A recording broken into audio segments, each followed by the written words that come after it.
Bonjour, je suis Julie et je suis européenne. Et alors, me direz-vous? C'est vrai, qu'est-ce que cela change à ma vie d'être citoyenne européenne? Le week-end dernier, j'ai eu la chance de profiter du grand air en Suisse. Oh, quel bonheur! À quelques heures de train seulement de Paris, plus proche que la Finlande ou l'Italie, et pourtant en dehors de l'Union européenne. Et qu'est-ce que cela change, me direz-vous? Eh bien, je laisse mon compte en banque répondre à cette question. Certes, la vie est plus chère en Suisse, ça c'est bien connu. Ce qui est peut-être plus surprenant, c'est qu'elle est encore plus chère pour nous, Européens. Je vous donne un exemple concret. J'ai voulu ramener quelques bonnes choses à ma famille, gruyère, comté, fendant, le tout pour 48 francs suisses. Oui, parce qu'en Suisse, ils ont encore le franc et c'est là que cela fait mal. Bref, j'ai payé avec ma carte bleue, ce qui équivaut à 51 €. Mais oh, surprise! Que vois-je sur mon application bancaire quelques jours plus tard? Des frais de paiement supplémentaires d'1,80 €, soit 3,5% du prix initial en plus. Pas plus tard que cet été, j'ai aussi été confrontée à ces frais supplémentaires au moment de retrait de paiement en Pologne. Et oui, la Pologne n'a pas encore adopté l'euro non plus, même si elle fait partie des 27. En fait, la zone euro regroupe aujourd'hui 20 États membres qui ont remplacé leur monnaie nationale par l'euro. Cela représente plus de 344 millions d'habitants qui jonglent au quotidien avec les mêmes billets, la même monnaie et la même devise européenne. Je vous les cite? Allez, allons-y, histoire que vous sachiez si le prochain pays européen où vous vous rendez a pour monnaie officielle l'euro. Alors, par ordre alphabétique, l'Allemagne, l'Autriche, la Belgique, Chypre, la Croatie, dernière arrivée, l'Espagne, l'Estonie, la Finlande, la France, la Grèce, l'Irlande, l'Italie, la Lettonie, la Lituanie, le Luxembourg, Malte, les Pays-Bas, le Portugal, la Slovaquie et la Slovénie. La France et la Belgique ont fait partie des premiers de la zone euro.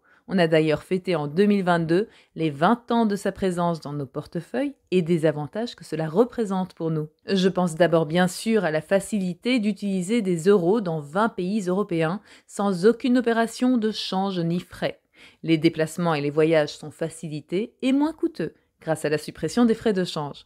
Avec une monnaie unique, il est aussi plus facile de comparer les prix dans les différents pays, ce qui stimule la concurrence entre les entreprises et profite donc au final aux consommateurs tout en maintenant les prix stables.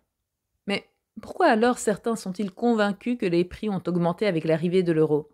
C'est parce qu'au moment où nous avons commencé à payer en euros, le prix de certains produits peu coûteux que nous achetons fréquemment, comme le café, le pain, une réparation automobile ou une coupe chez le coiffeur, ont augmenté de manière inhabituelle. Ce sont ces achats en petite monnaie qui influencent notre perception de l'inflation, alors qu'en réalité les prix des achats moins fréquents mais plus importants sont restés stables ou n'ont que très peu augmenté, alors que les salaires, et donc notre pouvoir d'achat, ont été revus à la hausse. Et puis il semblerait qu'on ait tendance à oublier les vrais prix en France. Nous serions nombreux à être restés bloqués sur une baguette à 1 franc, mais soyons honnêtes, ça, c'était dans les années 70. L'Union européenne, c'est aussi le financement de projets respectant ses grands objectifs et répondant à des besoins locaux. Alors, je tourne la roulette des projets rendus possibles grâce à de l'argent européen, et hop, direction les zones périurbaines d'Europe du Nord-Ouest, telles que l'Île-de-France ou le centre de la Belgique. Le projet Imagine combat le chômage des jeunes, en particulier les 15-24 ans, qui ne sont ni en éducation, ni en emploi, ni en formation, en créant des perspectives d'emploi durables dans le secteur de l'horticulture. Un projet financé à près de 2/3 par le FEDER. L'Europe, c'est donc du concret, mais de l'idée à l'action, il y a quelques étapes à passer. Ce qui est discuté aujourd'hui par nos représentants européens, que nous élisons tous les 5 ans, pourrait bientôt se concrétiser si toutes les institutions européennes se mettent d'accord. Alors pour le moment, on parle de quoi au niveau européen?